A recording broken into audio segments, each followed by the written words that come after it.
স্রোতের মনের কথা জানতে এবার স্রোতের উপরে চাপ সৃষ্টি করার চেষ্টা করলো সার্থক। হ্যাঁ বন্ধুরা, ভিডিওতে লাইক দিয়ে দেখতে থাকুন। যে মুহূর্তে কিনা সার্থককে টেনে হিচড়ে স্রোত বাড়ি ফিরিয়ে নিয়ে আসে, ঠিক সেই মুহূর্তে স্রোতকে সার্থক চেপে ধরে এবং বলতে থাকে যে আজ তোমাকে আসল সত্যটা বলতেই হবে, যে তুমি কেন সেখানে এতটা হাঙ্গামা করলে এবং কেন সকলের সামনে তুমি এতটা সিনক্রিয়েট করলে, কেন তুমি আমাকে আত্রীর সঙ্গে সহ্য করতে পারোনি। আত্রীকে যদি আমি আমার জীবনসঙ্গী হিসেবে পেতেও চাই, তাতে তোমার তো কিসের আপত্তি বলো স্রোত?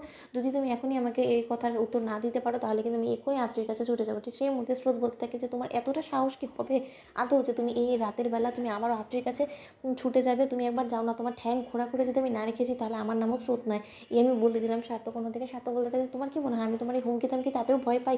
আমি গাড়িটা স্টার্ট দিলে আমার কতক্ষণই বা লাগবে আত্রীর কাছে যেতে বলো তো? কারণ আমি সেখানে এনজয় করছিলাম আত্রীর সঙ্গে, আমার খুব ভালো লাগে, ওর সঙ্গটা আমার ভালো লাগে, তুমি সেটা বুঝতে পারো না? ঠিক সেই মুহূর্তে স্রোত বলতে থাকে যে কেন আমার সঙ্গ তোমার এত খারাপ লাগে কেন বলো তো? ঠিক সেই মুহূর্তে সার্থক বলতে থাকে যে তুমি কি কোনোদিন আত্রী হয়ে উঠতে পারে? ও ও আমাকে যে পরিমাণে সময় দেয় এবং ও ক্রমাগত আমার মনের মতন হয়ে ওঠার চেষ্টা করে যাচ্ছে, সেই চেষ্টা কি তুমি আদৌ কোনোদিনও করেছো এই বিগত 1 বছরে? তাহলে তুমি কিসের এত সাফাই দিচ্ছ আমার কাছে বলো তো, যে তুমি আমাকে ভালোবাসো? ঠিক সেই মুহূর্তে স্রোত বলতে থাকে যে তাহলে তুমিও বরঞ্চ নিজের লিস্টটা রেডি করে ফেলো, যে তোমার ঠিক স্ত্রী হওয়ার জন্য কী কী যোগ্যতা আমার মধ্যে ল্যাক করে গিয়েছে এবং কী কী যোগ্যতা আমার মধ্যে তোমার চাই, সে সব কিছু করতে আমি রাজি আছি। কিন্তু তা সত্ত্বেও তোমাকে আমি আত্রী কোনো মতেই হতে দেবো না, কারণ সে তোমার কোনো অংশেই যোগ্য নয়, সেটা আমি খুব ভালো করে জানি। অন্যদিকে সার্থক বলতে থাকে যে তোমার খুব মনে হয় যে তুমি আমার যোগ্য, তাই না স্রোত? অন্যদিকে স্রোত বলতে থাকে যে নিঃসন্দেহে আমি তোমার যোগ্য।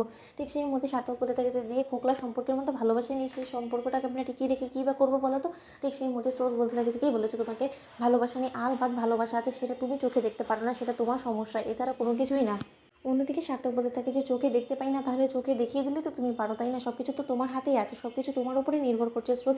এখনও সময় আছে, যদি তুমি সত্যিকার অর্থে আমাকে ভালোবেসে থাকো সেটা প্রমাণ করো। তুমি সেটা মুখে না আনা পর্যন্ত আমিও কিন্তু কোনো আত্রীর থেকে মুখ ফিরিয়ে নিব না। ঠিক সেই মুহূর্তে স্রোত বলতে থাকে যে ঠিক আছে, তোমার আত্রীকে এত যখন মনে ধরেছে, তাহলে যা ইচ্ছে তুমি তা করো, তাতে আমার কোনো কিছু যায় আসে না। অন্যদিকে সার্থক স্রোতকে ঘুমন্ত অবস্থা থেকে তুলে নিয়ে বলতে থাকে যে স্রোত, এরকম করে তুমি আমার গোটা কথাটাকে এড়িয়ে গেলে কোনো মতেই চলবে না। অন্যদিকে স্রোত বলতে থাকে যে কোন কথাটা এড়িয়ে গিয়েছি বলো আমাকে? ঠিক সেই মুহূর্তে সার্থক বলতে থাকে যে সেখানে যে তুমি সকলের সামনে চিৎকার করে বললে যে তুমি আমাকে ভালোবাসো এবং তোমার উপরে শুধু আমার অধিকার আছে, তাহলে সেই কথাটাকে তুমি সম্পূর্ণরূপে মিথ্যে বলেছো নাকি সত্য বলো? ঠিক সেই মুহূর্তে স্রোত বলতে থাকে যে সেই কথাটা আমি আমার মন থেকে বলেছি, এবার হয়েছে।